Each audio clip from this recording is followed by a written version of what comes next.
ሰላም ብዙ ጊዜ የሰው ልጅ ከልቡ ሳይሆን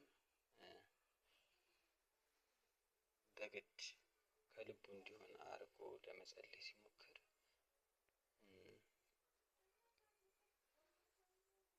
ችግር አለው።